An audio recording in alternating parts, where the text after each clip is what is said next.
بسم الله الرحمن الرحيم.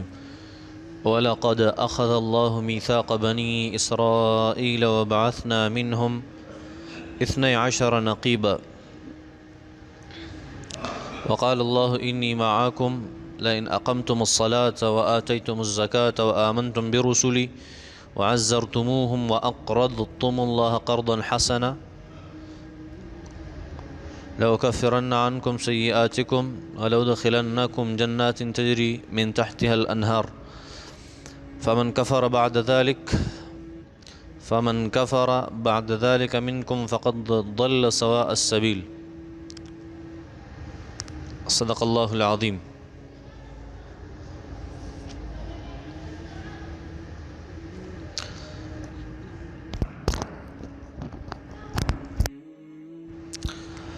دا الله جل شانه فرمای ولقد اخذ الله فتحقیق سره الله اغسطی میثاقا مضبوط وعده بنی اسرائیل د بنی اسرائیلنا وبعثنا او منگا لیگلیو منهم د دینا 12 دولس نقیبا مشران وقال الله او اوی الله انی معکم بشک ازستا سرم لئن اقمتم الصلاة کتاسو قائم اسات المنزنه وآتيتم الزكاة اتاسو ورکل زکات وآمنتم او ایمان مروڑو برسولی زما په پیغمبرانو وعزرتموهم او تاسو عزت یا مدد موکو زما د پیغمبرانو وأقرضتم الله قرضا حسنا وأقرضتم او کتاسو قرض ورکو الله لرا قرضا قرض حسنا بهترین خکله لأكفرن نخام خابز لرکم عنکم ستاسو نسیئاتکم ستاسو گناهونا ولأدخلنکم اخام خابتاسو داخل کم جنات اغباغونو تا تجری چی بهیگی با من تحتها دا اغی مختا من تحتها دا اغی لاندی الانهار نهرنا فمن کفر چاچه انکارکو بعد ذالک دین رستا منکم ستاسونا فقد ضل سواء السبیل فقد ضل بس دورک اکلا سواء السبیل نی غلارا. دا اللہ جل شانہ فرمائی دی آیت مبارکہ کی چه بنی اسرائیل نما وعدا غستی وا چه زبستاو سریما جنت پدر کوما او استاسو گناهونه او معاف کوم خو په 15 شرطونو باندې نه هغه 15 شرطونه دلته الله جل شانو ذکر کوي. اصل کې مخکې یو خبره ذکر شوه پرون تاسو ویلو چې یهود اغي نبی کریم صلی الله علیه وسلم چې کله د یو قلا طرف تناسو نبی علیہ السلام خلاف سازش کو او چې په دغه یو غټ تبر نه راوغورځو بس د کار به ختم کو منصوبه د نبی کریم صلی الله علیه وسلم خلاف وا نو مخکې چونکې دغه تذکره شو اوس الله جل شانو مستقل تدی یهودیانو چې کوم رضایل او قبیح اعمال او ذکر کوي چې هغه یو قبیح عمل چې نبی علیہ الصلوۃ والسلام خلاف منصوبه جوړه کړو خدا هغه سره نور قبیح اعمال دی يهوديانو د مخ کې سره تعلق ته دی آیت یا مخ کې آیتونو مبارکو کې الله جل شانه تکالیف ذکر کړه هغه تکالیف دا چې الله جل شانه فرمایي چې پتا سو باندې ما سيزونه حلال کړي سمي حرام کړي دا تکلیف می پتا سو درچوله احکامات مخکې الله جل شانو احکامات ذکر کم چې زمونږ د پاره اوس د دین پس الله جل شانو فرمایي چې په يهوديانو ما څه تکلیف ورچولو خو هغه تکلیف اغي اونمنو دا غي خلاف وکړو ستاسو احکامات دي د اغیم احکامات د اغي چې کوم احکامات روستر روان دي اغي هغه د خپو د لاندې کړه نو تاسو د سیمه کوي تاسو ته مخکې احکامات ذکر کړل نو تاسو هغه بجا راوړئ دغه څه تعلق ته دی آیتونو مبارکه او خپل منځ کې الله جل شانه فرمای ولقد اخذ الله ميثاق بني اسرائيل الله وعده اغستوا د دې یهودیانو نه یو مضبوطه وعده وبعثنا منهم الله فرمای مونږ لیږلیو 12 نقیبا 12 مشران. دا یو واقعه د هغې طرف ته اشاره ده. کله چې فرعون د تاسو یو واقع ډېرې اورېدلي، د فرعون قصې هم ډېرې اورېدلي. زما طبیعت دا دی زه په قصو ډېر بحث نه کوم، صرف سوا د سورې یوسف نه، د سورې یوسف نه علاوه په نورو قصو باندې زه بحث نه کوم، ځکه الله جل شانو هغې ته احسن القصص ویلی، بهترینه قصه ده. نو زه په هغې کې قصه کوم، په نورو صورتونو کې قصې نه کوم. خو خبره دا ده چې یو واقعه تاسو اورېدلی چې فرعون هغه حضرت موسی علیه السلام د هغه په قوم باندې ډېر ظلمونه کول. الله جل شانو ته وفرمیل چې دا بني اسرائیل ځان سره که دا یهودیان او ته د دې مصر نه لاړ شه، کوم ځای کې چې حکمراني وه د فرعون، ته دې نه لاړ شه او په بحر قلزم باندې پورې وځه. هلته یو علاقه ده هغې ته مقام تیه وایي. څه؟ مقام تیه. هغې مقام تیه کې ته دا بني اسرائیل د یهودیان ځان سره که. نو موسی علیه السلام لاړو، شاته نه فرعون روان دی. موسی علیه السلام بحر قلزم پار کو او فرعون الله هلته هلاک کو. دې 100 ورځې دغلته په مقام تیه کې پاتې شو چې الله جل شانو د هغې تذکره په سورة بقره کې ذکر کړی، وظللنا علیکم الغمامه وانزلنا علیکم المن والسلوى. هلته به الله جل شانو دا قسم قسم خوراکونه دی له ورکول په مقام تیه کې. خو دا ډېر رذیلانو دي سوي، قالوا ادع لنا ربك يخرج لنا مما تنبت الارض من بقلها وقثائها وفومها وعدسها وبصلها. دی وی چې زمونږ پیاز ټماټر پکار دي، مونږ دا د مړز د غوښې مونږ بور کړو، مونږ نور د مړز غوښه نشو خوړی، دا تورنجبین دا مونږ نور نشو استعمالولی. مونږ له چېرته فصل پکار دی چې مونږ کار کوو، محنت کوو، د هغې نه پس او د هغې هغه سبزیانې مونږ استعمالو. نو الله جل شانو فرمایل بې غیرته خلک دي، بې حیا خلک دي. تستبدلون الذي هو ادنى بالذي هو خیر. بهترین خوراک د جنت نه راځي، هغه دي پرېښودو او هغې د هغې بدل یې وغوښته چې مونږ له د محنت والا څیز پکار دی. الله جل شانو بیا وروسته فرمایي چې دا رذیلتوب دي چې په دې باندې ما غربت او په دې باندې ما ذلت او رسوایي هغه مې ورته په سر کړه چې اوس یې ګرځوه. خبره مې دا کوله چې دی په مقام تیح کې یو څو ورځې یو دا د الله جل شانو د طرف نه جنت نه خوراکونه راتله. نو دی بیا داسې وکړه چې الله جل شانو ته حکم وکړه چې واپس مصر ته راشي. فرعونیان خو الله هلاک له ختم کړه، نو واپس دی مصر ته راله. الله جل شانو چې کومه علاقه دی اصل علاقه وه د یوسف علیه السلام په زمانه کې د یوسف علیه السلام حکومت په مصر باندې، هغه علاقه الله جل شانو دی بني اسرائیل له واپس ورکړه. د دې نه فرعون وشړل، دی لاړه د فرعون نه، د فرعون حکومت الله ختم کړ، دی ورته واپس راوست. نو مصر ته چې دی راله نه الله جل شانو ورته یو حکم کړی، اوس لاړ شئ د شام علاقه نه د شام د هغې یو 2 خاریې دي، یوې ته ایلیا وایي او یوې ته اریحه وایي. دا 2 خاریې دي او تاسو هغې ته لاړ شئ او هلته یو قوم دی، قوم د عمالقه و چې ډېر غټ غټ د عادیان او سمودیان چې یادېږي د هغې په اولاد کې پاتې شوي. امام عبدالحق دارمنګي رحمت الله علیه ذکر کړي دي په خپل تفسیر کې یو خبره، وایي په هغې کې یو سړی و، عامو خلکو چې کوم قدو که نه قد قامت، نو هغه نارملی د یو انسان هغه ایوریج قد و قامت چې و هغه 400 غزه و. څومره؟ 400 غزه.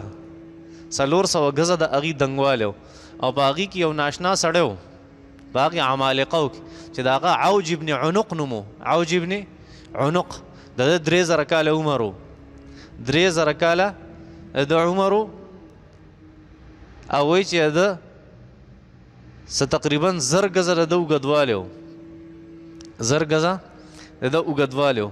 نور هم د ده باره کې قسمه 2000 3000 ډېر اقوال د مفسرینو ما کتلي دي چې 3000 پورې راغلي چې د ده دنګوالی و 3000 غزه. دومره چوت و، دومره چوت خلک و، غټ غټ خلک و. الله جل شانو چې قرآن مجید کې فرمایي په سورة حاقه کې الله جل كذبت ثمود وعاد بالقارعه فاما ثمود فاهلكوا بالطاغيه واما عاد فاهلكوا بريح صرصر عاتيه سخرها عليهم 7 ليال و8 ايام حسوما فترى القوم فيها صرعا كانهم اعجاز نخل خاويه. الله فرمای دومره غټ غټ خلک غیبا ما طوفان راوستو او دی طوفان بزان سره د چوتول او د سرونه به ول ډقول سرونه به ول جدا کول او جسمونه به ول جدا غرزول. الله فرمایل دسه می هلاک له چې بیا به تخلکو کته کانهم اعجاز نخل خاویه داسې پراتو لکه د کجورو دا غټي غټي تنی چې پرتی دسه مارا غرزولیو. الله جل شانو فرمای الله جل شانو دا غي تشبیه د کبډي سره ور کړی د کبډي سره دی ما سره کبډي کوي.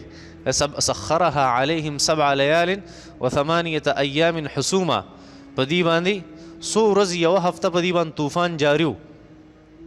فترى القوم فيها صرعا تو ګور کنه دا خلق الله جل شانو فرمای ما څنګه را او پر زول صرع صرع صاد سره صرع وی کبډی ده دی ما څنګه را او پر زول. الله جل شانو فرمای د سلویل وی خلق دا مونږ ته په مثال کې پیش کړي تاسو سیدوم رومره د خلق ما او مفسرین او حضرات ذکر کړي دا عادیان او سمودیان چې الله هلاکول په طوفان باندې الله څومره سیلې را پرېښې وته اوس ته پته شته څومره تیزه سیلې را پرېښې وه وایي دومره سیلې الله جل شانه را پرېښې وه دومره سیلې چې وایي څومره سیلې د یو انسان د ګوتمۍ دا غمې نه د غمې دا چې کوم سورې د دې برابر سیلې الله را پرېښې او داسې خلک یې تباه او برباد کړل. دا چې الله جل شانه پوره طوفان راولي چلوي. خبره مې دا کوله چې الله جل شانه دې د موسی علیه السلام د قوم ته وی چې واپس مصر ته راشه او بیا د شام دا دوه علاقې وي اریحه او ایلیا په دې کې عمالقه دي. عمالقه د عادیانو سمودیانو چې کم اولادو د اغي سره تاسو او جنگيږي ډېر ظالمان دي د اغ ظلم خلاف جنگيږي. حضرت موسی علیه السلام 12 کسان چې کم مشرانو په بنی اسرائیلو کې تاسو ته مخکې ما ویلو په سورۃ بقره کې چې د یعقوب علیه السلام اولاد ته بنی اسرائیل وي او د یعقوب علیه السلام 12 بچو. یوسف علیه السلام ویلو کنه انی رأیت 11 کوكبا والشمس والقمر رأیتهم لی ساجدین. یوسف علیه السلام د یعقوب علیه السلام زوی چې ماته یو ستوري سجدي کوي یو لس دا غرونو حضرت یوسف علیه السلام 12 نو دغه 12 بچو د یعقوب علیه السلام نه چې کومه قبیله خوريش هغه 12 قبیله وي نو هغه ته بنی اسرائیل وي دغه 12 قبیله وي د بنی اسرائیلو. الله جل شانو بل ځکه سورۃ بقره کې ذکر کړی دی چې الله جل شانو فرمایي چې دی کله مقام تیه تراله د فرعون نه الله بچ کړ نو د ابو ضرورت وته نو ما حضرت موسی علیه السلام ته فرمایل چې فقل نضرب بعصاك الحجر فانفجرت منه 12 عينا تدخل امصار ولد کانه پیو 12 چینی به دین روان شي دا 12 چینی د بنی اسرائیل او 12 قبیلو د پاره وي. دا هغه د یعقوب علیه السلام چې کوم اولاد 12 زامن دا اغي اولاد د بنی اسرائیل 12 قبیلې وي د هر یو قبیلې یو سردارو. نبی د موسی علیه السلام په زمانه کې دین غټ غټ قبیلې جوړ شوی د هر یو سردار او مشر هغه ته نقیب وی جمع سرازی نقبا جمع رازی نقیب. الله جل شانو فرمای وبعثنا منهم 12 نقیبا دین ما 12 کسان مشران لګلیو. موسی علیہ السلام ته وی چې دا ظالمانو خلاف داغه عمالقه خلاف په جګړه کو جنگ بکو خو تاسو 12 مشران لاړ شي او چې تاسو ال تلاړ شي نه دا اغه خبر چې راوړې صرف ماته به وای دی قوم ته به نه وای ځکه موسی علیہ السلام ته الله جل شانو د وحی په ذریعہ سره خودلیو چې عادیان او سمودیان د اغي اولاد څومره غټ غټ خلک ته نوې چاسنه دی راشي او د اغه خبرونه دل تراوړي او دی ته وای نه دی به ویریږي هغه ظالمان چې را دلته ټوله قصه بیان کړ ټوله قصه خلکو ته بیان کړه سوا د دوو کسانو نه یو کالب ابن یوقنا دا د یعقوب علیه السلام چې کوم زوی یهوذا دا د هغه په اولاد کې او دویم حضرت یوشع ابن نون علیه السلام چې بیا وروسته پیغمبري وته ملاو شو هغه مسره یوشع بن نون علیه السلام دا د حضرت یوسف علیه السلام په اولاد کې نو دی صرف خبره پټو ساتل نور د لسو مشرانو خلکو ته خبره ښکاره کړه و هغه خودونه غړ غړ چې مونږ ال تلاړو عمالقه او خواله نو عمالقه مونږ داسې ګوته کې راچوت کړو په تلی کې کېنولې چې سله راغلی یې څه دي وروره څه کوئ وایي چې مونږ جهاد له راغلي یو جهاد مې ځئ واپس دانګئ په تلی کې داسې دلي ځان ته څه چللی هغې چې واپس راغله خلک یې ویرول چې هغه دونه غړ غړ دي سره څنګه جهاد وکړو مونږ څنګه جهاد او دلته موسی علیه السلام ته وی اذهب انت وربك فقاتلا انا ها هنا قاعدون. مونږ بدل تناسو تلاړ شو ستا رب دې لاړ شي جهادونه کوي، مونږ جهادونه والا نه یو، مونږ وی جهادونه والا نه یو، تلاړ شي جهاد وکړه ستا رب دې لاړ شي جهاد دی وکړي. نو حضرت موسی علیه السلام یو څو کسان 2-3 کسان هغه مرګري شو د موسی علیه السلام سره، دوه پکې دغه کسانو کم چې مې ته یاد کړه، حضرت یوشع او حضرت کالب، دا دواړه یې ولېږل. الله جل شانو د هغې په لاس باندې موسی علیه السلام ته فتح ورکړه، فتح یې ورته ورکړه. فتح دومره واړه خلک او دومره غټو خلکو خلاف جنګ کو، الله ولا فتح ورکړه، فرشتو مدد. که عمالقه ډېر زیات غټو، د حضرت جبریل نه غټ نه و که نه، حضرت جبریل نه غټ نه و. مخکې مې ته یو قصه کړې وه چې کله د فرانسیانو او د اټلي والا خلاف عمر مختار جنګېدو که نه، عمر مختار مجاهد، هغه چې کله جنګېدو د هغې خلاف نوي نوي جازونه راوته، اټلي او فرانس نوي جازونه راویسته. نو خلکو ته ته په ټوپک جنګېږي، هغې سره جازونه دي، بره د بره نه به د باندې حمله کوي. عمر مختار وخاندل، وایي زما هېڅ څه نشي کولی. ولې؟ وایي دا راته ووایي جازونه د الله د عرش نه لاندې دي که باندې؟ وایي لاندې. وایي کوم څیز چې زما د رب د عرش ته لاندې دي ما ته هېڅ پروا نشته، یره مې ترې نه کېږي، زما د رب د عرش ته لاندې دي. کله چې زما د رب د عرش ته پاسه وی بیا به ته زه یېرېدې، چې کوم څیز زما د رب د عرش ته لاندې زه د هغې نه نه یېرېږم. نو خبره مې دا کوله که عمالقه ډېر غټ غټ وو، ډېر لوی لوی وو، د الله جل شانو طاقت ته خو نه رسېده که نه، د الله فوج ته خو نه رسېده. الله جل شانه فرمایي چې دی پسې ما دا 12 کسان لیږلي وو، دا مشرانو هغې چې راله دلته د خلکو حوصلې وغورځولې. الله فرمایي ما ورته یو حکم وکړو، دوی به بل څه کار کوو. دا دي هغه رضایل بیانوي د بني اسرائیلو، هغه د دې یهودیانو هغه. الله جل شانه ورته وفرمایل چې وقال الله انی معکم، الله فرمایل چې زه ستاسو سره یم ای بني اسرائیلو، زه ستاسو سره یم، زه تاسو له جنت هم در کوم، ستاسو ګناهونه هم معاف کوم. خو 15 شرایط دي بس. 15 شرایط الله جل شانه ذکر کوي چې بني اسرائیلو ته الله جل شانه شرطونه لګولي وو.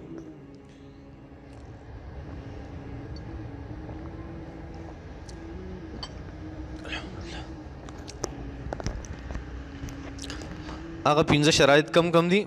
الله جل شانو فرمایي دي تما ویلو لئن اقمتم الصلاه، د عبادت خیال وساتئ. لئن اقمتم الصلاه ای بني اسرائیلو د مونځ خیال وساتئ. وآتیتم الزکاه او د زکات خیال وساتئ. وآمنتم برسلی، زما پیغمبرانو به ایمان راوړئ. بني اسرائیلو خو پیغمبرانو ایمانو، خو بعضې پیغمبران نه منل. الله جل شانو ته دا یو شرط لګو چې یو پیغمبر نه انکار کول داسې لکه تمامو انبیاء کرامو نه انکار کول. بیا الله جل شانو فرمایي څلورم شرط دا وعزرتموهم، د پیغمبر مدد به کوئ، عزت پې کوئ. او پنځم واقرضتم الله قرضا حسنا، د زکات نه ما سوا نور چې کومې صدقې دي د هغې به هم خیال ساتئ. دا 15 شرایطو. دا 15 شرایط خو ظاهري داسې ښکاري، خو دا یو بل څیز دی. ښه ظاهرا خو اسانه خبره ده که تاسو مونځ کوئ، که تاسو زکات ورکوئ، تاسو صدقې کوئ، او که تاسو د پیغمبرانو باندې ایمان راوړئ، د پیغمبرانو عزت کوئ او نصرت یې کوئ. دا 15 خبرې ډېرې صفا ښکاري، خو دې کې دننه یو لویه فلسفه پرته ده، ډېره لویه فلسفه پرته ده. مقصد دی د آیتونو د دې 15 شرایطو، هغه مقصد دا دی چې الله جل شانو دلته 2 قسمه څیزونه ذکر کوي. یا دا الله جل شانو د حقوق اقسام ذکر کوي، د حقوق اقسام قسمونه ذکر کوي، او یا دا الله جل شانو د عبادت قسمونه ذکر کوي. یا د حقوق اقسام ذکر کوي، یا د عبادت اقسام ذکر کوي. الله جل شانو ګوره وته کومنګ وایو چې یاره دا حقوق دي، نو الله جل شانو ډومبیا فرمایي لئن اقمتم الصلاه، نو دا د الله حق یادوي، اقامت الصلاه دا د الله حق یادوي. وآتیتم الزکاه، زکات ورکول دا د بندګانو حقوق یادوي. بیا وآمنتم برسلی، دا الله جل شانو خپل حق د پیغمبرانو حق هغه ذکر کوي. بیا اخو وعزرتموهم، دا الله جل شانه اخلاقیات ذکر کوي چې عبادت د حقوق یو قسم دی. او واقرضتم الله قرضا حسنا، چې تاسو الله له یو ښه قرض ورکوئ، دا الله جل شانه خپل حقوق، د بندګانو حقوق، او الله جل شانه اخلاقیات، دا درې واړه په یو ځای ذکر کوي. دا الله جل شانو یا د حقوق اقسام ذکر کوي، یا د عبادتونو اقسام. د عبادت قسم څنګه ذکر کوي؟ الله جل شانو فرمایي لئن اقمتم الصلاه، که تاسو د بدني عباداتو خیال وساتو، وآتیتم الزکاه، او که تاسو د مالی عبادتونو خیال وساتو، وآمنتم برسلی، او که تاسو د جبې او د زړه د عبادت خیال وساتو. آمنتم که تاسو ایمان راوړو زما په پیغمبرانو. ایمان څه ته وایي؟ اقرار باللسان وتصدیق بالقلب، چې جبې او د زړه سره تعلق. دا د جبې او د زړه عبادت خی الله جل شانه. وآمنتم برسلی، کتا زما پیغمبرانو ایمان رړو بل وعزرتموهم دا بدني او مالی عبادت خی الله جل شانو د پیغمبر نصرت کول د پیغمبر نصرت کول یا هغه سره په جهاد کې پخپل ولاړ او یا د هغه په مال سره کول امداد کول عبادت مالیم شو عبادت بدنیم شو بیا الله جل شانو فرمای واقرضتم الله قرضا حسنا الله جل شانو سلور وانه قسمونه د عبادت ذکر کې دي کې واقرضتم الله قرضا حسنا چې دا مالی عبادت هم د لسانی عبادت هم د قلبي عبادت هم د اخلاقی عبادت هم الله جل شانو ذکر کوي الله جل شانو فرمای دا 15 شرایط اے بنی اسرائیل کتا سر تو رسول لو کفرن عنکم سیئاتکم استاسو گناهونه هم استاسو لرکم ولا ادخلنکم جنات تجری من تحتها الانهار الله جل شانو فرمای تاسو له جنتونو هم درکم د جنتونو چې مخ ته به ولی بیگ نهرونه بیگ عجیبه خبره ده شرطونه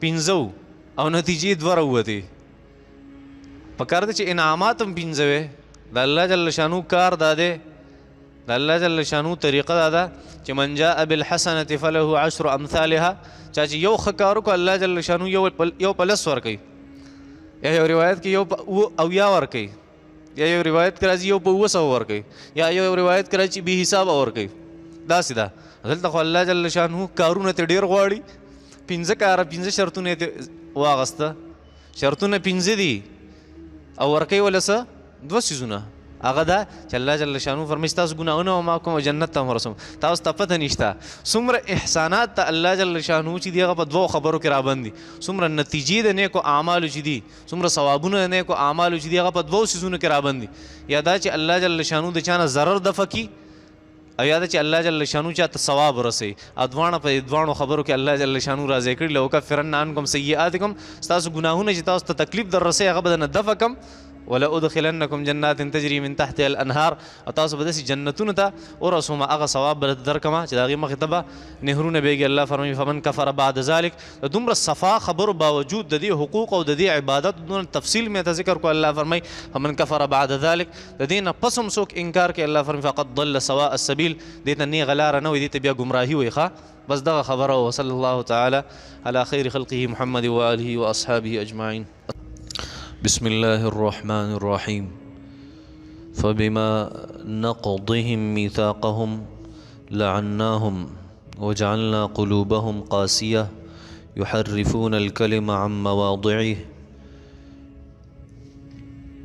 ونسوا حظا مما ذكروا به ولا تزال تطلع على خائنة منهم إلا قليلا منهم فاعف عنهم واصفح إن الله يحب المحسنين صدق الله العظیم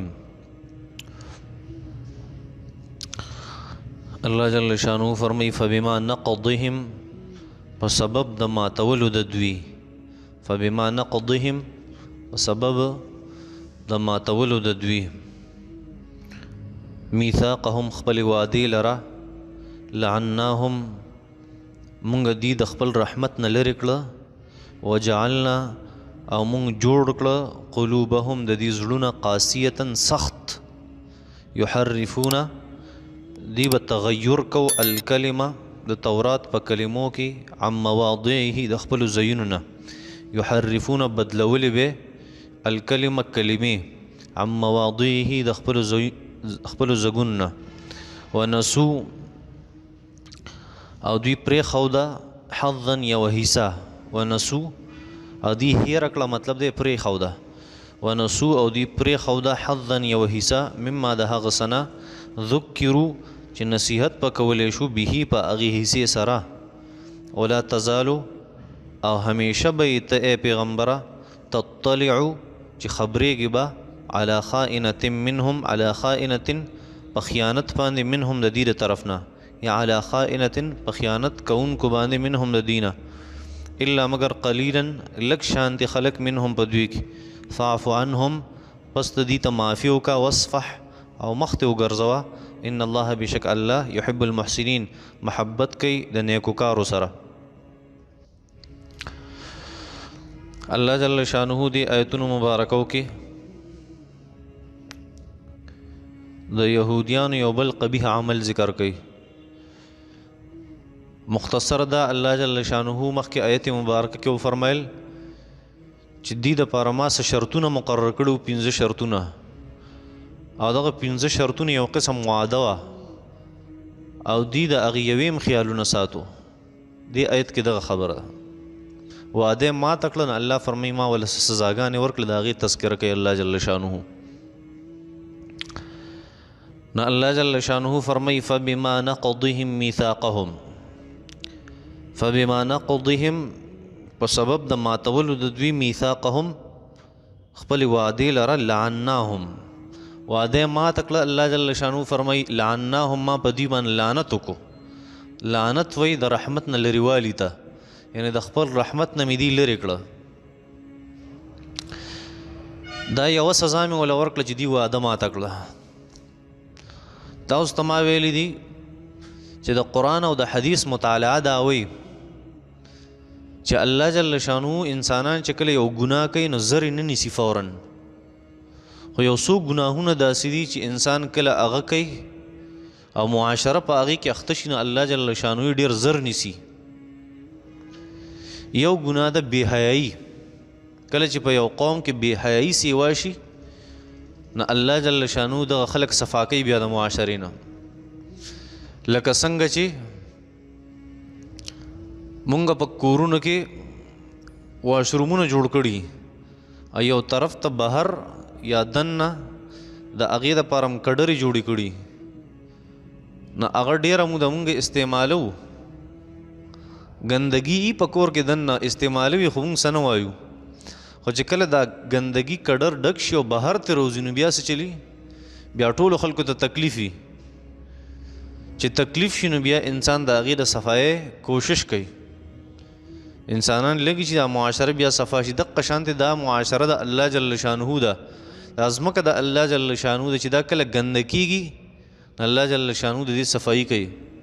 او خصوصا چې په میدانی علاقو کې کله بې حیایي راشي نو الله جل شانه دومره غصه کېږي نه، خو چې دا کله چوتو علاقو غریزو علاقو ته وخیږي نه الله جل شانه فرمایي چې اوس ډېر راچوته شوه، اوس یې د صفایۍ د څه بندوبست پکار دی. نو دا ګورئ دا څومره چې وای فای دا څونه انټرنیټ سیسټم دي او څونه پیکیجونه دي او دا څیزونه، دا مخکې د غرونو غریزو علاقو کې دا څیزونه نه وو، نه به دې کار کو. خو چې کوم ځای ته وایي روډ تللی دا تارکول نو ځان سره بجلي بوتلې، او چې بجلي بوتلې بیا ځان سره ټلیفون او انټرنیټ بوتلې، او چې انټرنیټ یې بوتلې دی نو موبایل خو به خامخا خلک پیدا کوي او لیپټاپ خو به خامخا خلک پیدا کوي، نو بیا به هلته بې حیایي خورېږي، خلک به بې حیا څیزونه ګوري، نه بې حیایي به بیا په معاشره کې خورېږي. نه کله چې غرونو ته بې حیایي وخیږي د دې مثال داسې دی لکه زموږ په کور کې چې د کډر نه څیزه بهر راوځي نو مونږ یې څنګه بندوبست کوو، الله هم بیا د دې بندوبست کوي د خپلې معاشرې. د ړومبی ګناه چې الله جل شانو ډېر زر په هغې باندې خلک نیسي هغه بې حیایي ده. دویمه الله جل شانو چې کله ویني چې ظلم دا د حد نه سیوا شو، ډېر زیات شو ظلم، الله جل شانو بیا فوراً عذاب رالیږي.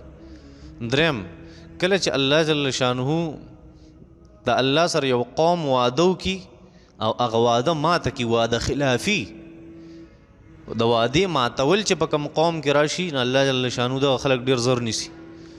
هغه بني اسرائیلو ویلي وو که نه چې تورات هغه مونږ له یو کتاب راکړه مونږ به د هغې مطابق خپله زندګي تېروو. یا الله موسی علیه السلام ځان سره کسان بوتله، الله وله تورات ورکو، الله جل شانو ته وی چې دا زما کتاب دی، الله ورسره خبرې وکړې بیا وی نه د دې څه پته لګي چې دا الله دی که بل څوک دی. اصل کې د تورات چې دي کومه وعده کړې وه هغې نه قبلوله، نو چې وعده خلافي څنګه وکړه الله جل شانو پې غر راچوت کو، منئ که نه منئ په زور. زور په دې باندې نه و چې دین اسلام منئ که نه منئ، د تورات شریعت منئ که نه، نه نه په دین کې خو زبردستی نشته، خو دا غر چې پې راپورته کو دا وعده خلافي دی کوله الله جل شانو ول एकदम سزا ورکوله. نو الله جل شانو فرمایي دی وعده خلافي کړی و نو زما سزا دا وه د دوی دپاره چې لعناهم دی ما د خپل رحمت نه لرې کړه. د رحمت نه الله جل شانو لرې کړه څه مطلب دی چې الله جل شانو فرمایي چې دینه ما شادوګان او خنزیران جوړ کړو په یو زمانه کې، ولقد علمتم الذين اعتدوا منكم في السبت فقلنا لهم كونوا قردة خاسئين. فجعلناها نکالا لما بین ایدیها وما خلفها وموعظة للمتقین.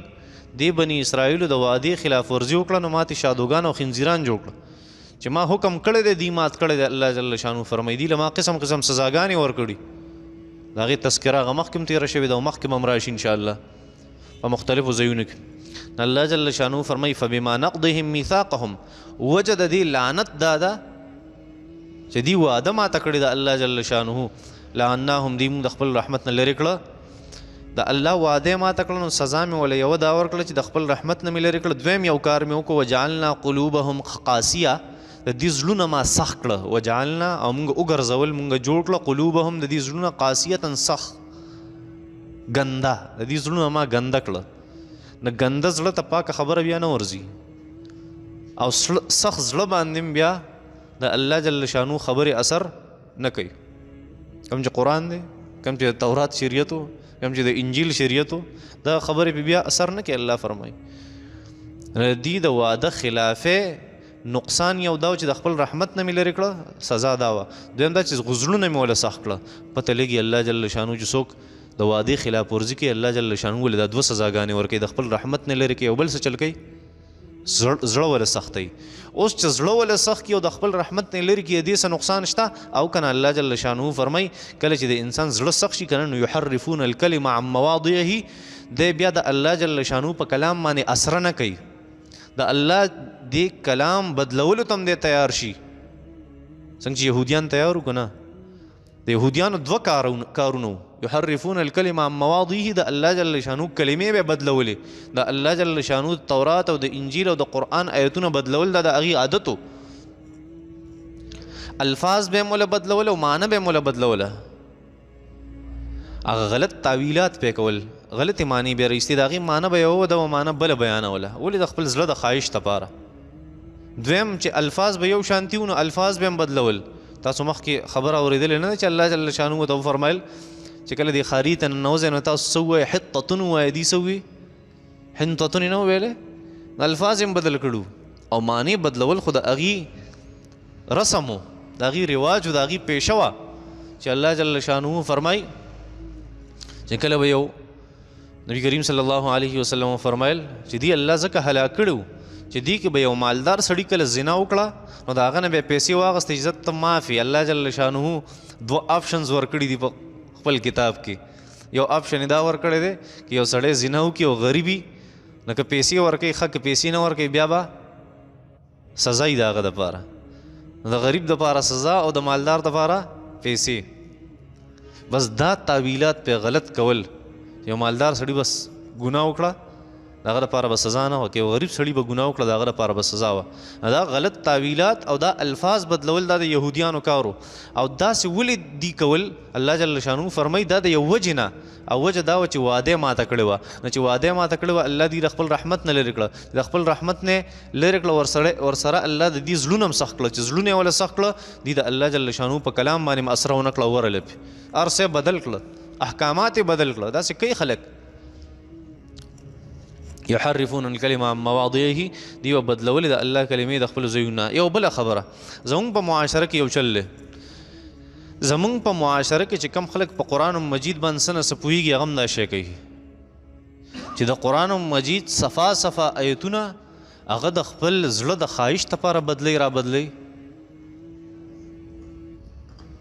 یو به د ځان دپاره یو آیت دلیل ګرځي او بل به د ځان دپاره بل آیت دلیل ګرځي.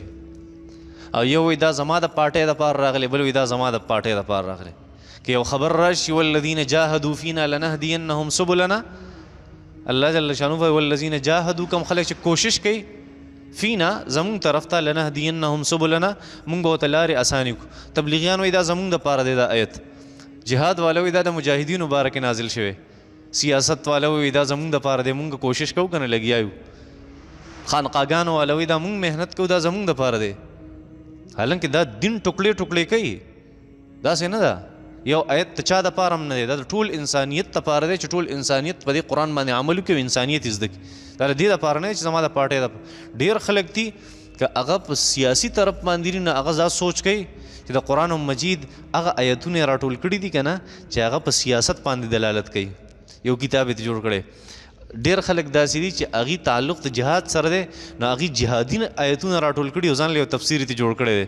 ځینې خلک که هغه په تبلیغ کې نو تبلیغي آیتونه یې راټول کړي او ځان له دا څه کوئ مسلمانانو؟ دا دین صرف تبلیغ دی؟ دا دین صرف جهاد دی؟ دا دین صرف سیاست دی؟ نه، دا دین خو دې ټولو څیزونو مجموعه ده. او بیا د دغې په بنیاد باندې وایي زمونږ د اساس درست دی او د نورو دا غلط دی. که تبلیغي هغه وایي زما تبلیغ ټیک دی، که مجاهدي هغه وایي زما جهاد ټیک دی، که مدرسې والی هغه وایي دا زما د مدرسې باره کې دا آیت نازل شوی دی. دا خبره درسته نه ده. دا خبرې دي چې په امت کې بیا دومره بګاړ هغه راغی، په امت کې دونه افراتفري او انتشار هغه جوړ شو. دا خبره غلطه نه ده چې هر چا په جهادي آیتونو باندې تفسیر ولیکو، چا په تبلیغ باندې لیکل وکړه، چا په بل څیز په یو موضوع لیکل وکړه، ښه خبره ده. خو په دې کې دا خبره ذکر کول چې دا آیت ته دې باره کې نه دی، دا د دې باره کې دی، دا د دې باره کې نه دی، دا د دې باره کې دی، دا د دې باره کې نه دی او دې باره کې دی، دا خو په امت کې بګاړ پیدا کوي، دا خو امت تباه کوي. دا نه کم سړی چې په کومې شعبه کې دی شریعت هغه اپریشیټ کوي، هغه د هغې حوصله افزایي کوي شریعت چې ټیک دی بس چې دین اسلام د اعلا دپاره یو کار کېږي، د کلمې د اعلا دپاره یو کار کېږي، بس هغه درست. الله جل شانه فرمایي د یهودیانو کار دا و چې یحرفون الکلم عن مواضعه، دی به تحریف کو د الله په کلام کې، ونسوا حظا مما ذکروا به، او کومې خبرې چې نصیحت وي هغه نصیحت دی پرېښی. والله فرمایي ولا تزال تطلع على خائنة منهم. ګورئ نه، الله جل شانه فرمایي دی یهودیانو نصیحت خبرې پرېښې وي، د الله په کلام کې به تبدیلي کوله او د نصیحت خبرې دی پرېښې وي د نصیحت هغه. د دې څه مطلب دی؟ دا مونږ یادوي ښه، د یهودیانو قصو ته زموږ ضرورت نشته. خلک سوچو کې دې خبرې ته کم سړی چې وایي چې زما پارټي او زما شعبه او زما دا پلان کې سیس دا حق دی او دا نورې لارې دا درست نه دي، دغه طرف ته الله جل شانو اشاره کړې ده چې کوم د نصیحت خبره وه. الله جل شانو قرآن مجید کې د نصیحت خبره دا ذکر کړې چې واعتصموا بحبل الله جميعا ولا تفرقوا، فرقې مه جوړوئ او بس د الله جل شانو دا قرآن ونیسئ د ځان سره، په دې باندې کلکې منګولې ټول په شریکه ولګوئ، اتفاق اتحاد، اتفاق اتحاد، مینه محبت. چې کومې د نصیحت خبرې وې هغې پرېښودې او په اختلافي څیزونو کې اخته شو. دا د چا کار و؟ د یهودو کار و. الله جل شانو فرمایي څنګه مې هغه د خپل رحمت نه لرې کړه تاسو به هم لرې کړم. الله جل شانو فرمایي ونسو، او دی پرېښوده د خلکو د یهودو حظا یوه حصه مما د هغې څیزونو نه ذکروا بي، کوم څیزونه چې نصیحت څیزونه. ولا تزال تطلع على خائنة منهم، د الله جل شانو هغې طرف ته اشاره کوي چې نبي علیه صلات وسلام په زمانه کې سو ولا تزال ای پیغمبر ته به همیشه تطلع خبرېږي به على خائنة منهم د دې یهودیانو په خیانت باندې. دی چې تا سره څه کوي که نه الله فرمایي زه به تا خبروم ی نبي علیه صلات وسلام، تا ته د یرې ضرورت نشته، ته مه یریږه. الله جل شانو فرمایي دا ټول یهودیان داسې نه دي ښه الا قلیلا منهم، څه خلک پکې د سړي زامن هم شته. عبدالله ابن سلام رضی الله تعالی عنه غونته کې او د هغه د ملګرو غونته کې نور داسې لوی لوی خلکو په یهودیانو کې چې په نبي علیه صلات وسلام ایمان راوړو، الله جل شانو فرمایي د کومو خلکو چې په تا باندې ایمان راوړی ای نبي علیه صلات وسلام په یهودیانو کې، نو هغې چې پخوا څه کړي نو څه ورته په هغې باندې مه وایه، نو فاعف عنهم، دی معاف کا، واصفح، او دی چې څه کړي د هغې نه مخ واړوه. ان الله بشک الله يحب المحسنین، د داسې نیکوکارو خلکو سره محبت کوي چې خلکو ته معافي کوي. ښه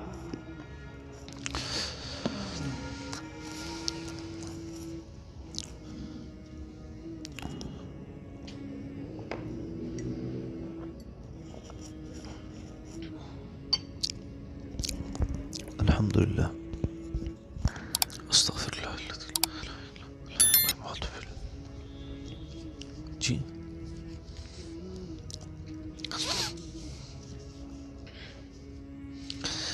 د مردان یو مدرسه ده په هغې کې یو مولي صاحب دی، دی خو نوم لیکلی دی خو زه نوم یې نه علم، د مدرسې نوم به والم مولي صاحب نوم نه علم.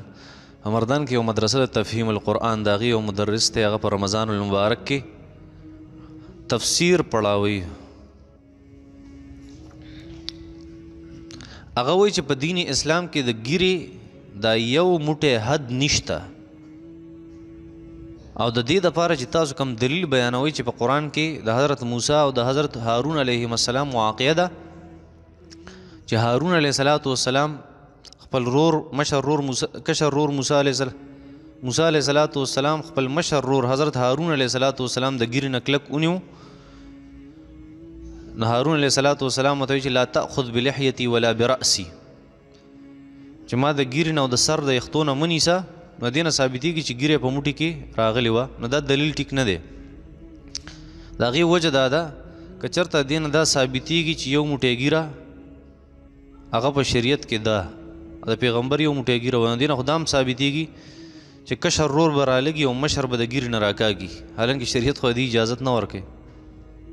دا مولي صاحب خو ډېر هوښیار دی. هلته راغلي لا تأخذ بلحیتي ما مه نیسه د ګیرې نه دا تې ثابتېږي چې نیول به نه کوي دا تې نه ثابتېږي چې نیول به کوي د ګیرې نه. لا تأخذ بلحیتي ما مه نیسه د ګیرې نه مطلب دا دی چې کشر رور به مشر د ګیرې نه راکاږي دا خو یې نه دي ویلي چې خذ بلحیتي و برأسي. نو مولي صاحب له پکار دي چې هغه د خپل علم سره یو لس منه عقل هم استعمالوي. ښه دا خبره ټیک نه ده. ګوره کله ناکله مونږ ګیره وړه پرېږدو یا نه پرېږدو د دې دا مطلب نه چې ته شریعت په احکاماتو کې تعویلاتو کې چې دا داسې یا داسې یا داسې تاسو ته ما وي چې د خپل خواهش لپاره دین اسلام بدلول دا د یهودو کار دی دا زمونږ کار نه دی د مسلمان کار دا نه. یو سړی ګیره وړه پرېږدي غټه پرېږدي سره یې نه پرېږدي د دې دا مطلب نه دی چې هغه به د شریعت په احکاماتو کې تغییر کوي تحریف وکوي. دا غلطه ده دا غلط کار دی. بس چې تا کومه غلطي دی ما کې دا غلطي ده بس نشم کولی داسې نور دې دپاره چې ته اوس وې ګوره ځینې خلک ډېر مولي ده چې هغه په بینک کې مزدوري کوي که نه نوکري کوي بس هغه وایي نه دا ټول کاروبارونه وایي داسې دي دا ټول کاروبارونه دا داسې دي وایي ټول خلک غلط کار کوي وایي مونږ خو ښه روغ کار کوو مونږ خو دا کوو مونږ دا کوو. یو سړی به غلط کاروبار کې ته به ورته وایي چې دا کوه نو هغه به وایي چې نه دې کې خدا چل دی او دې کې خدا چل دی او دې کې خدا چل دی نه ووایه چې دا زه غلط کار کوم بس صفا خبره ده. یو سړی ګناه کوي او خپله ګناه مني کېدای شي الله ورته توفیق ته توبې ورکړي. یو سړی ګناه کوي او بیا دا منیم نه چې ما ګناه کړی د ده نه بل غټ رزیل نه دا خو د شیطان کار دی. غلط کار یې هم کړی وي زه غلط کار نه کوم زه په حقه یم دا د شیطان کار دی دا د مسلمان کار نه ښه د یهودو کار دی. یا چېرته یو سړي غلط کار کو دا غلط دی بس دې لپاره اوس د شریعت احکامات بدلول دا ټیک کار نه دی. ښه ډېر خلک دي چې هغه بس جی یو موټی ګیره دا نبی کریم صلی الله علیه دې خبره راغله چې دا یو موټی ګیره په کم ځای کې راغلې ده. نبی کریم صلی الله علیه وسلم وفرمیل تقریبا تمام د احادیثو مبارکو کتابونو دي نبی اسلام فرمایي واعفوا اللحى وقصوا الشوارب تاسو برید کټ کوئ قنچي کوئ او واعفوا اللحى ګیرې اوږدوئ پرېږدئ. بیا عبدالله ابن عمر رضی الله تعالی عنهما نه روایت دی چې عبدالله ابن عمر صاحب هغه وفرمایل چې په شریعت کې یو موټي نه سیوا ګیره کټ کول د دې اجازت دی او په ترمذي کې روایت دی په ترمذي شریف کې تقریبا په شمایلو کې سیکنډ لاست روایت دی. تقریبا یو سړی راغی حضرت ابن عباس رضی الله تعالی عنهما له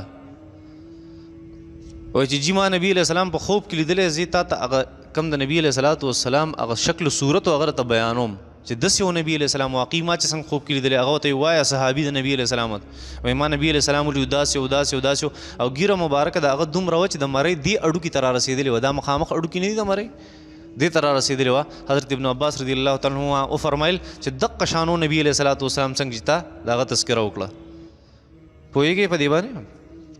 نو هسې داسې مه کوئ ښه چې یو سړی ګیره نه پرېږدي نه دي پرېږدي اوږدی دي کې نه اوږدی د هغه خوښه ده د هغې اختیار دی او کم از کم د شریعت احکامات ته د هغې لپاره نه بدلوي. ښه په سفر کې چې یو سړی یو مونځ ته قضا شي نو دا مونځ بیا په حضر کې کوي څنګه به کوي دا فارموله ځان سره یاد ساتئ بیا به اساني.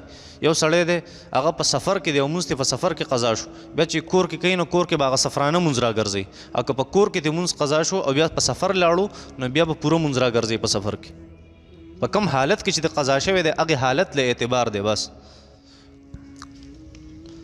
د سحر مونځ نه بعد فورا د سحر مونځ نه پس خوب لیدل او دغه شان د ورځې خوب لیدل د دې څه شرعي حیثیت شته که نه او د خوب که په هر وخت کې ولیدلی شي د یو شرعي حیثیت دی.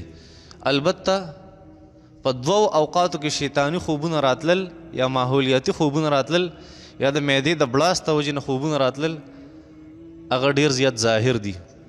یو چې انسان په کوم وخت کې وده شي د روټۍ وخوړه او فوراً اوده شو نو کله ناکله د معدې د بړاس د وجې نه بیا کله ناکله په خوب کښېني وایي زه خو مړ شوی یم نو دا اکثر صحیح د معدې د بړاس د وجې داسې خوبونه یا کوم چې ماحولیاتي یا شیطاني خوبونه هغه په هغې اوقاتو کې راځي کوم چې د خوب دپاره مکروه اوقات دي یعنی مکروه وقت خوب د پاره دا دی چې سړی د فجر د مونځ د سحر د مانځه نه پس فوراً اوده شي، د سحر د نور د راختو نه مخکې او د مانځه نه فوراً پس. دغه وخت کې چې سړی اکثر دغه وخت کې شیطاني خوبونه راځي. نور که د ورځې خوب ویني که د شپې خوب ویني، د دواړو څه کېږي تعبیر د هغې ښه دی او خپل حیثیت دی. په شراکت کې یو کس پیسې لګولي او دویم محنت کړی، اوس چې نقصان راشي نو دا محنت والا انسان دی به څومره نقصان تاوان ډکوي. نه کم سړی چې محنت دې ته مضاربه وایي. مضاربه دې ته وایي چې یو سړی محنت کوي بل سړی پیسې د بل سړي پیسې، نو چې تاوان راشي د هغه پیسې لاړې او د محنت لاړو ښه محنت والا باندې تاوان نه وي. زه د آی ټي هارډویر ایکسپرټ یم. کله ناکله ما ته د پارټس دپاره خلک وایي چې دا راوړه مونږ له واله، نو زه د هغه اصل قیمت نه زیات ریټ هغې ته ووایم، ځکه چې هغې ته زه کم ریټ وایم بیا اقر الله کوي. نو زیات ته دې دپاره وایم چې زه هم پکې څه ګټه وکړمه، ځکه زما د تلو راتلو د پټرولو وغیره خرچه کېږي. نو داسې کول زما دپاره جایز دي که ناجایز. دروغ مه وایه، نور کار د ټیک دی، دروغ مه وایه، ځکه په وکالت کې دې ته وکیل وایي چې ته یو سړي ته وایې ماله دا شی واله، هغه ستا دپاره وکیل. نو وکیل به هغه ریټ وایي د کمې دپاره چې دی لیږلی شوی دی او په کم ریټ چې دته دا څیز میلاویږي، دې نه سوا به نه وایي. البته داسې خبره هغه به ډېره درسته چې یو سړی تا ته وایي چې ماله دا څیز واله، نو ته داسې مه وایه چې زه به دله په دونه ریټ باندې والم. ته داسې وایه دا خبره ټول نه بهتره د شریعت هم دا وایي چې ته ورته ووایه چې زه به لاړ شمه د دې معلومات به وکړمه او تا ته بیا ریټ ومیم را به وړم دله څیز به بیا راوړې وابېلې او هغه له به یې ورکړي. اسانه خبره شوه. نو دروغ پکې مه وایه منځ کې چې دا په دې ریټ باندې دی ښه، چې په کم دی اغوستي حقه وایه.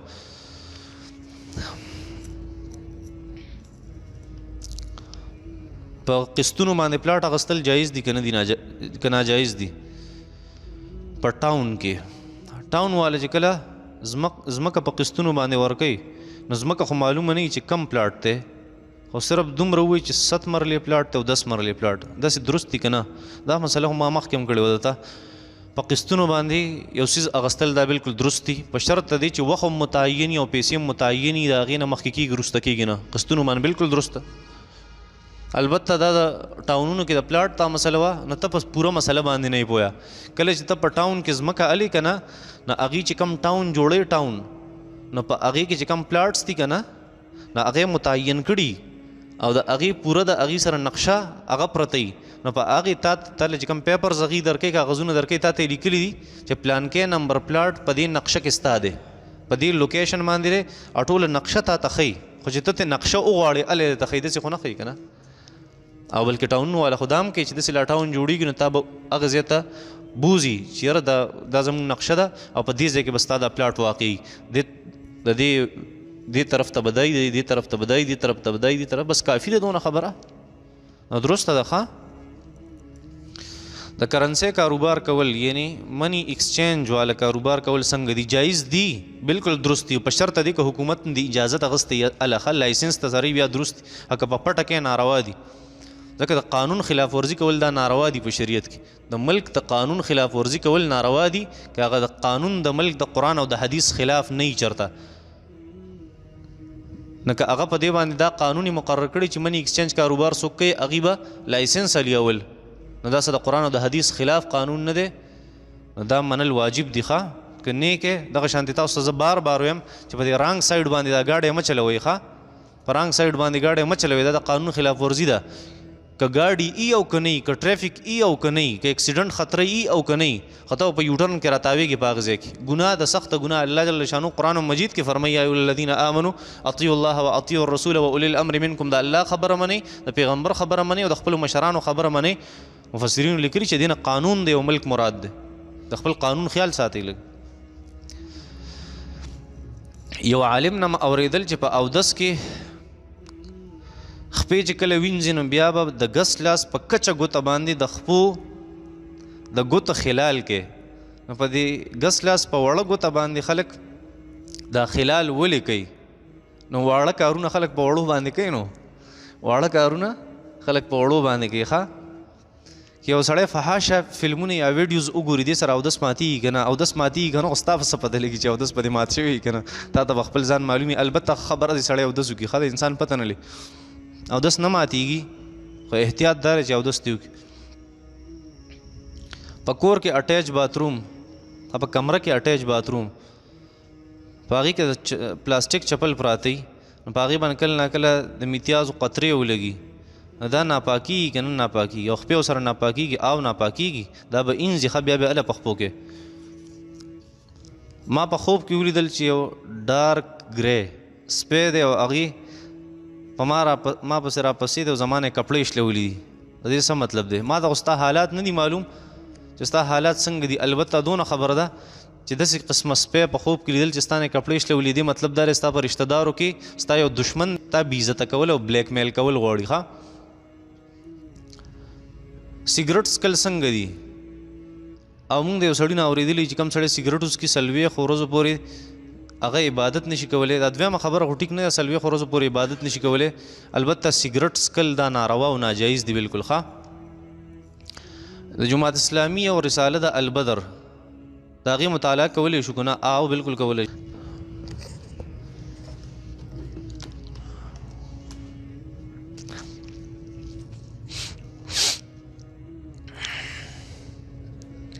که یو سړی په کرسۍ باندې مونځ کوي چېرته د عذر په وجه او هغه خو چونکې رکوع او سجده نه کوي نو که د قیام په ځای ودرېږي د قیام په ځای کیني نو هغه داسې کولی شي که نه؟ داسې کولی نه شي داسې به کوي. ګوره کم سړی چې سجده او رکوع نه کوي که نه امام سرخسی رحمت الله علیه په المبسوط کې لیکلي دي کم سړی چې سجده او په رکوع باندې قادر نه د هغه نه قیام هم ساقطېږي معاف کېږي ورته. دا مونږ چې کومه طریقه کوو دا غلطه ده. کرسۍ پرته مونږ په کرسۍ مونځ کوو نو ودرېږو ولاړو چې بیا امام رکوع لځي بس مونږ ښکته په کرسۍ کینو او سجده هم په کم سړي نه چې رکوع او سجده ساقط شوه نو قیام هم ترې ساقط شو. ښه بیا قیام ته ضرورت نشته.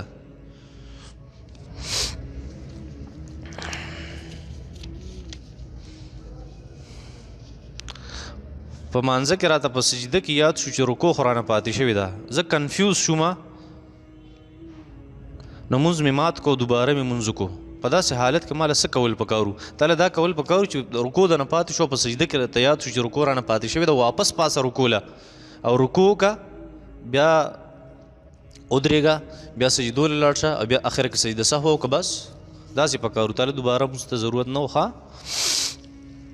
بس دغه مونځ دې درست و خو که دغه شانتې دې کړی وی. یو سړی چې خودکشي وکړي یا یو انسان داسې چې خپل مور یا پلار قتل کی نو د هغه په جنازه کې شریک کېدل روا دي که ناروا دي؟ عام خلک به جنازه کوي عالم به د هغه جنازې له نه ځي. عالم او هغه خلک چې کم مقتدی د امت هغه به داسې خلکو په جنازه کې نه شریک کېږي. ښه او دا کم خلکو چې خپل مور یا پلار وجلی که نه که دا د دې په بدل کې قتل کړی شو نو د هغه جنازه به هم نه کوي. زموږ فقهای کرامو هغه لیکلي دي. ښه داسې به یې ښخوي. بینک والا که زمونږ د اکاونټ د پیسو نه زکات کټ کوي زمونږ د اجازت نه بغیر نو زکات په کیږي او که نه؟ او بینک او حکومت ته دا اختیار شته که نشته؟ او ته بینک او حکومت ته بالکل دا اختیار نشته چې ستا د پیسو نه زکاتونه کټ کړي. او دویمه خبره دا ده که هغې چېرته زکات کټ کو ستا د اکاونټ نه نو په دې سره زکات نه کېږي. ښه که تا اجازت ورکړی بیا ټیک ته. بینک کې چې ته کله اکاونټ جوړی که نه نو په هغې کې یو آپشن راځي هغې کې تا ته دا وایي چې ته مونږ له زکات د اغوستو اجازت راکې که نه راکې.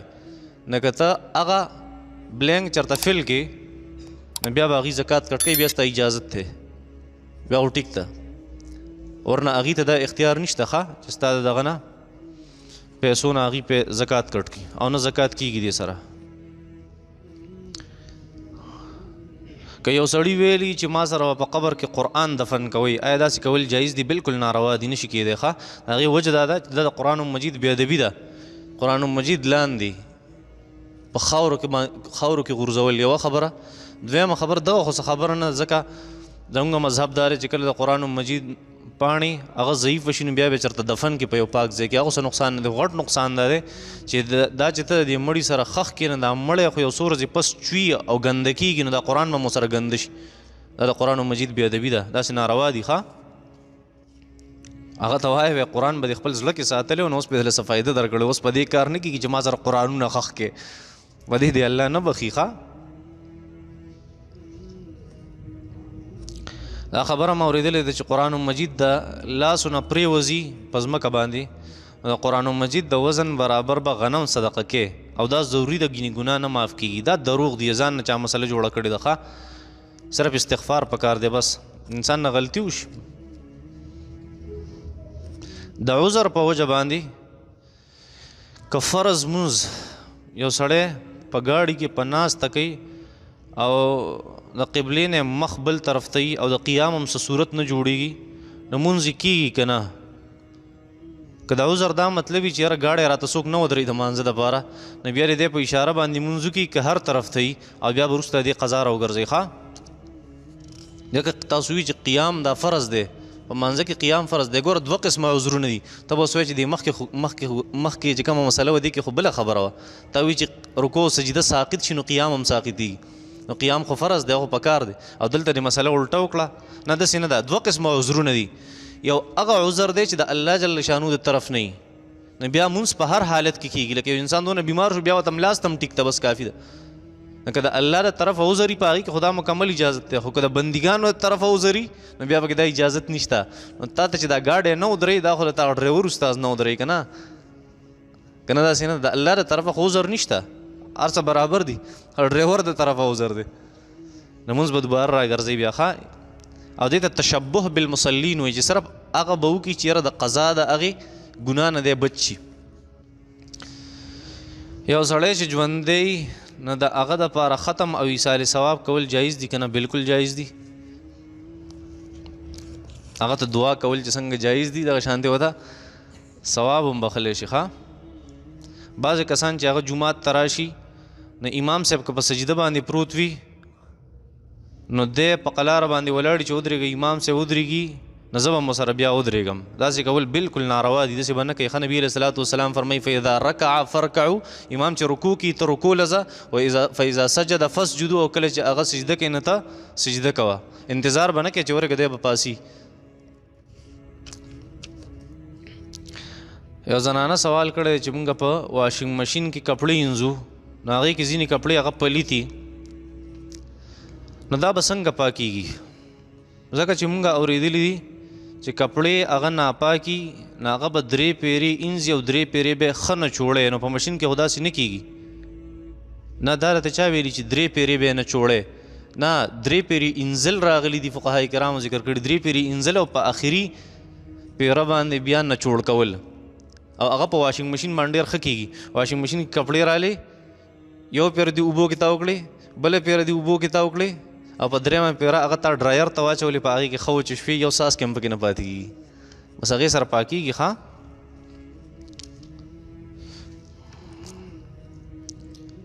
د انګریزی ټایلټ واشروم، ښه انګلیش کموډ چې څه ته وایي، د هغې استعمالول درست دي که نه؟ او درست دي، بالکل درست دي او ښه څیز دی. ښه استعمالول درست دی، اگر چې مونږ نه یو عادت په هغې کې.